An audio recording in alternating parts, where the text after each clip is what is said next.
Hey guys, welcome back. அப்போ இன்றைக்குள்ள video என்னென்னு பார்த்தீங்கன்னா டிரான்ஸ்போர்ட்டேஷன் கேஜஸ் பற்றி உள்ள சின்ன ஒரு வீடியோ தான். ஸோ டிரான்ஸ்போர்ட்டேஷன் கேஜஸ் அண்ட் நம்ம எப்படி டிரான்ஸ்போர்ட் பண்ணுவோங்கிற ஒரு சின்ன ஒரு வீடியோ தான். ஸோ வாங்க வீடியோக்குள்ளே போகலாம்.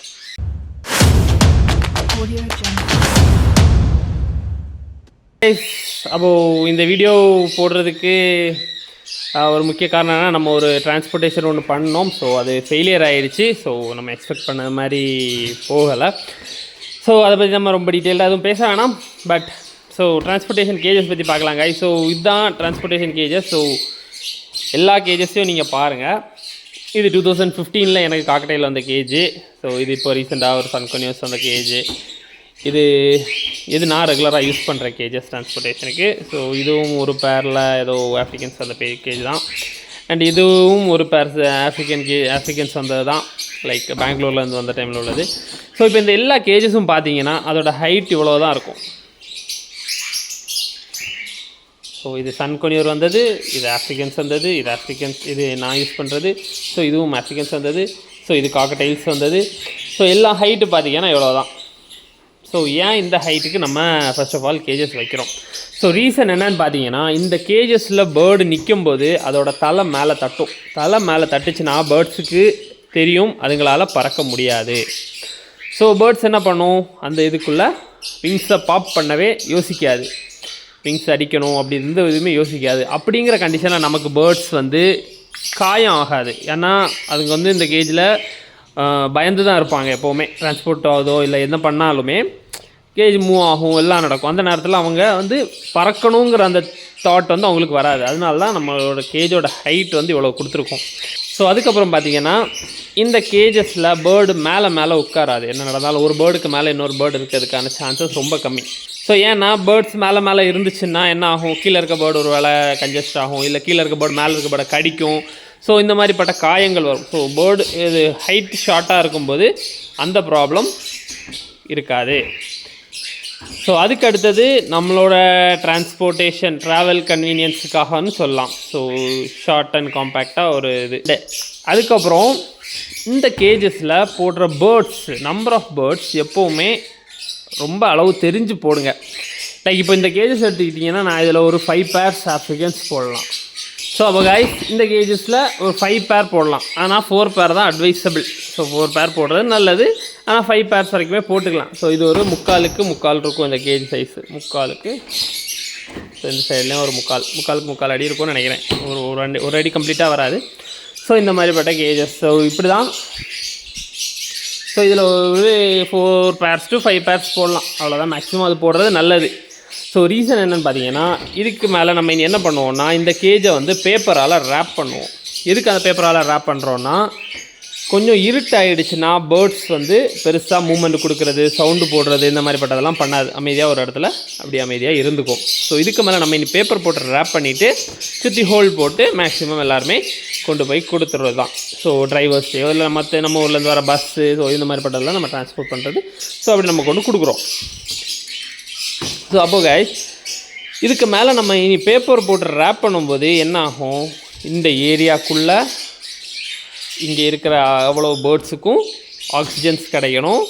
ஏர்ஃப்ளோ எப்படி இருக்கும்னு நமக்கு தெரியாது. ஏன்னா நம்ம கொடுக்க போகிறது பஸ்ஸில் போகுது. ஸோ அவங்க இங்கே வச்சுருப்பாங்க, என்ன ஒரு கன்வீனியன்ட்டில் அது பேர்டு இருக்கும், அது எதுவுமே நமக்கு தெரியாது. ஸோ அப்போது இவருக்கு மேலே பேப்பர் ரேப் பண்ண அப்புறம் இந்த ஏரியாவுக்குள்ளே இருக்கிற ஆக்சிஜனை தான் அது என்ன பண்ணும், ப்ரீத் பண்ணும். ஸோ அதனால் எப்போவுமே நிறைய ஹோல்ஸு லென்த்துக்கு போடுங்க. லைக் சிலவங்க டாட் மாதிரி சின்ன ஹோல்ஸ் கொஞ்சமாக பிச்சு விட்ருப்பாங்க. அந்த மாதிரி பண்ணாமல் மேக்ஸிமம் லென்த்துக்கு டேர் பண்ணி விடுங்க. பேப்பரை டேர் பண்ணி விட்டிங்கன்னா 4 பக்கம் டேர் பண்ணி விட்டிங்கனாலுமே ஓகே தான். 3 பக்கம் இல்லை 4 பக்கம். ஸோ அந்த மாதிரி நீங்கள் டேர் பண்ணி விட்டிங்கன்னா கொஞ்சம் ஃப்ளோ இருந்தாலும் ஏர் அங்கேயும் இங்கேயும் போயிட்டு வரும். ஸோ அதேமாரி நிறைய ஹோல்ஸ் இருக்கிறது நல்லது. அப்போ கைஸ் நம்ம பேப்பர் ரேப் பண்ண அப்புறம் இதில் ஆக்சிஜன் லெவல் ரொம்ப கம்மியாயிரும். நம்ம எவ்வளோ ஏரியாக்குள்ளே தான் இருக்கும், ஏர் ஃப்ளோ நமக்கு எவ்வளோ இருக்கும்னு ஃபஸ்ட்டு தெரியாது. அதனால் நம்பர் ஆஃப் பேர்ட்ஸ் டம்ப் பண்ணாதீங்க. மேக்ஸிமம் நம்ம நிறைய பேர்ட்ஸ் டம்ப் பண்ணோன்னா அதுக்கு நிறைய ஆக்சிஜன் தேவை, அந்த இடத்துல நிறைய ஏர் தேவை. ஸோ அப்படிங்கும்போது ப்ராப்பரான ஏர் ஃப்ளோஸ் இல்லைன்னா பேர்ட்ஸ் சீக்கிரமே சஃபகேட் ஆக ஆரம்பிச்சிடும். ஸோ கொஞ்சம் நேரத்தில் அதுங்களுக்கு ப்ரீத்திங் இஷ்யூஸ்லாம் வர ஆரம்பிச்சிடும். ஸோ அதனால் எப்போவுமே நம்பர் ஆஃப் பேர்ட்ஸ் கேஜில் ரொம்ப கம்மியாக போடுங்க. ஏர் ஹோல்ஸ் நிறைய போடுங்க, லென்த்துக்கு போடுங்க.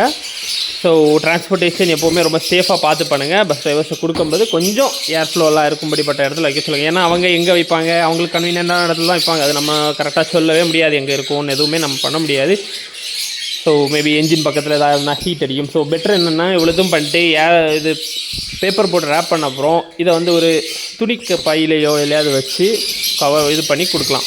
ஸோ இந்த கேஜை வந்து ஒரு துணி பைக்குள்ளே வச்சு கொடுக்குறது நல்லது. ஏன்னா மேபி அது ஒரு ஹீட் அடிக்கிற ஏதாவது இடமா இருந்துச்சுன்னா ஹீட்டை வந்து கொஞ்சம் கம்மியாக உள்ளே இறங்கும். ஸோ கொஞ்சம் இருக்கிற ஏர் ஃப்ளோ நமக்கு உள்ளே இருக்கும் அண்ட் ஹீட்லாம் ரொம்ப கம்மியாக இறங்கும். ஸோ எப்போவுமே ட்ரான்ஸ்போர்ட் பண்ணும்போது டிரைவர்ஸ்ட்டை ஜஸ்ட் ஒரு இது சொல்லிக்கோங்க, கொஞ்சம் பார்த்து வச்சுக்கோங்க நம்ம சொல்லிவிட்டு கொடுத்து விட்றது நல்லது எப்போவுமே. ஸோ கைஸ், அப்போது ட்ரான்ஸ்போர்ட்டேஷன் கேஜஸ் எப்போவுமே இந்த மாதிரி சின்ன கேஜஸில் பண்ணுங்கள், எப்போவுமே பெரிய கேஜஸ் பண்ணாங்க. பேர்ட்ஸோட சைஸை பொறுத்து, பேர்ட்ஸோட எண்ணிக்கையை பொறுத்து கேஜஸ் நீங்கள் பெருசாக்கிக்கோங்க. ஸோ இப்போ இதெல்லாம் பார்த்தீங்கன்னா எனக்கு ஒரு 3 பீஸ் சன்கோனியூர் வந்த கேஜ் பார்த்தீங்கன்னா நல்லா சைஸாக இருக்கும்.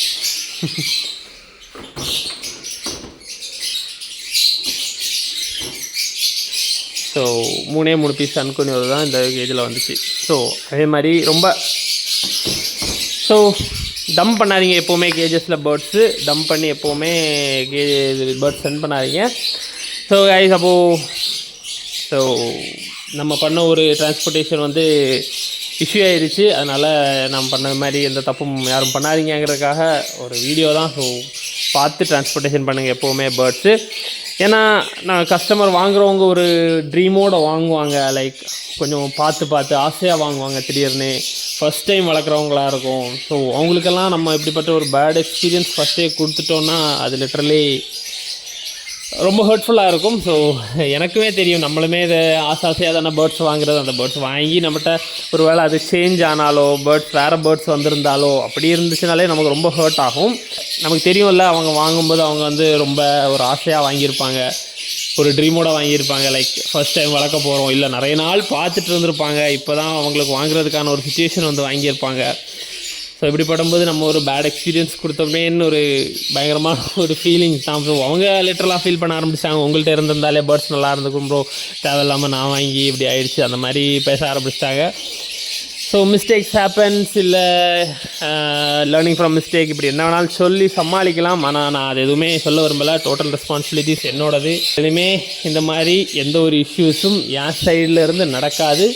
நீட் அண்ட் க்ளீனாக நெக்ஸ்ட்லேருந்து பர்ஃபெக்டாக பண்ணி தருவோம். ஸோ நம்மகிட்ட எப்போவுமே பேர்ட்ஸ் சேலுக்கு வராது, எப்போயாச்சும் வர பேர்ட்ஸும் இனிமேல் நம்ம எந்த ஒரு இஷ்யூவும் இல்லாமல் 100% கிளியராக நம்ம பண்ணி தருவோம். ஸோ அண்ட் ஆல்சோ நம்ம அந்த கஸ்டமர்கிட்ட வந்து நான் ரொம்ப பேசவே இல்லை. லைக் அவங்க வாட்ஸ்அப்பில் என்கிட்ட கேட்டாங்க, வீடியோஸ் அனுப்பி கொடுத்தேன், எந்தெந்த பேர்ட்ஸ்ன்னு சொன்னாங்க, பேமெண்ட் பண்ணாங்க. ஸோ இவ்வளோ தான் நடந்துச்சு, நான் அவங்கள்ட்ட பேசவே இல்லை. ஸோ இப்படி ஒரு இஷ்யூ ஆன அப்புறம் தான் மார்னிங் தான் நான் பேசினேன். ஸோ அப்போ அவங்க பேசும்போதே லைக் அன்றைக்கி என்னோடய டேயும் டோட்டலி ஸ்பாயில்டு, அவங்களோட டேயும் ஸ்பாயில் ஆகி தான் செஞ்சுருக்கோம். ஏன்னா நம்ம ஃபர்ஸ்ட் இப்படி ஒரு எக்ஸ்பீரியன்ஸ் பண்ணும்போது ரொம்ப கஷ்டமாக இருக்கும். ஸோ அப்போ தான் நான் அவங்கள்ட்ட பேசினேன். ஸோ அப்போ இப்படியெல்லாம் பேசிகிட்டு இருந்தேன், இஷ்யூஸை பற்றியெல்லாம் அப்படி பேசிக்கிட்டு நான் என் சைட்லேருந்து என்ன பண்ண முடியும்லாம் சொல்லிவிட்டு பேசிகிட்டு இருக்கும்போது அவங்க ஏதோ பேர்டுன்னு ஸ்டார்ட் பண்ணாங்க. அதுக்கப்புறம் நான் பேசிகிட்டு இருந்தோன்னு அவங்க ஸ்டாப் பண்ணிட்டாங்க. நான் அதுக்கப்புறம் அவங்கள்ட்ட என்ன ப்ரோ சொல்லுங்க கேட்டேன். அவங்க இல்லை ப்ரோ ஒன்றும் இல்லைன்னாங்க. அண்ட் இல்லை பரவாயில்ல சொல்லுங்கன்னு. ஸோ இல்லை ப்ரோ இனி பேர்டு வந்துச்சுன்னா சொல்லுங்கன்னு சொல்ல தோணுச்சு. ஆனால் நடந்தது நினச்சதும் எனக்கு அதுவும் முடியலை, அந்த மாதிரி அவங்க ஃபீல் பண்ணாங்க. ஸோ அது எனக்கு ரொம்ப ஹர்ட்ஃபுல்லாக இருந்துச்சு. லைக் ஏன்னா அவங்க முதல்ல நம்மகிட்ட இதெல்லாம் பண்ணிவிட்டு பேமெண்ட்லாம் பண்ண அப்புறம் சொன்னாங்க, இனிமேல் நல்ல பேர்ட்ஸ் வந்துச்சுனாலும் எனக்கு சொல்லுங்கள், ஃபர்ஸ்ட்டு எனக்கு இன்ஃபார்ம் பண்ணுங்கள். இந்த மாதிரி ஒரு நல்ல ஒரு டோனில் போனது. லாஸ்ட்டில் எப்படி முடிஞ்சதும் அவங்களுக்குமே அதை அவங்க சைடில் இருந்தும் சொல்கிறாங்க. ஸோ நான் வாங்கினதான் தப்புன்னு சொல்கிறாங்க. பட்டு டோட்டல் ரெஸ்பான்சிபிலிட்டிஸ் நம்மளது தான். ஒரு கஸ்டமர் கையில் சேஃபாக கொண்டு சேர்க்குறது வரைக்கும் அது என்னோடய ரெஸ்பான்சிபிலிட்டி தான். அண்ட் ஆல்சோ சாரி ப்ரோ, இனிமேல் கண்டிப்பாக நடக்காது. நான் நல்ல பேர்ட்ஸ் வரும்போது கண்டிப்பாக இன்ஃபார்ம் பண்ணேன், உங்களுக்கு நல்லபடியாக நான் கண்டிப்பாக பண்ணி தருவேன். அவ்வளோதான் இந்த வீடியோ. ஸோ டிரான்ஸ்போர்ட்டேஷன் ரொம்ப கேர்ஃபுல்லாக பண்ணுங்கள். So with the sad note, thank you. இன்னொரு வீடியோவில் பார்க்கலாம்.